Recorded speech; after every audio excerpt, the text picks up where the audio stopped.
Big boss beauty కీర్తి భట్ గురించి ప్రత్యేక పరిచయాల్లో కలేదు. ఇటీవల ఆమె కుమారి ఆంటీ వంటకాల గురించి నెగిటివ్గా మాట్లాడుతూ ట్రోలింగ్కు గురైంది. తాజాగా ఆమె 2 లక్షలు కోల్పోయినట్లు తెలుస్తుంది. కీర్తి తన యూట్యూబ్ ఛానల్లో మాట్లాడుతూ, నాకు ఒక ఇంపార్టెంట్ కొరియర్స్ రావాల్సి ఉండి అది వారం రోజులుగా రాకపోవడంతో మెయిన్ కొరియర్ సెంటర్ వాళ్ళకి ఫోన్ చేశాను. వాళ్ళు డెలివరీ చేశాము, మెహదీపట్నంలో ఉందని చెప్పారు. ట్రాక్ చేసి చూస్తే నిజంగానే మెహదీపట్నంలో ఉన్నట్టు కనిపించింది. తర్వాత నాకు ఒక కాల్ వచ్చింది. వాళ్ళు హిందీలో మాట్లాడుతూ, మీకు ఒక కొరియర్ రావాలి కదా, మీ లొకేషన్ అడ్రస్ అప్డేట్ కాలేదు, ఒకసారి వాట్సాప్ ద్వారా అడ్రస్ పంపించండి అన్నారు. వారు చెప్పినట్లు చేశాను. తర్వాత మళ్ళీ కాల్ చేసి మీ అడ్రస్ అప్డేట్ కావడం లేదు, ఒకసారి నార్మల్ మెసేజ్ చేయండి అంటే చేశాను. నాకు లింక్ వచ్చింది, అది కాపీ చేసి వాట్సాప్ నెంబర్కి పంపమన్నారు.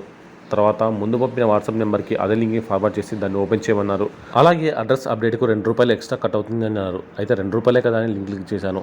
తర్వాత యూపీఐ ఎంటర్ చేయమన్నారు. నాకు డౌట్ వచ్చి చేయనని చెప్పాను. అప్పుడు వాళ్ళ బ్యాంక్కి లింక్ అయిన నెంబర్ ఇదేనా అని అడిగితే అవునని చెప్పాను. ఆ తర్వాత అర్ధరాత్రి 99,000 ఒకసారి, రెండోసారి 99,000 కట్ అయ్యి అలా 2 లక్షలు కట్ అయ్యాయని చెప్పుకొచ్చింది కీర్తి భట్.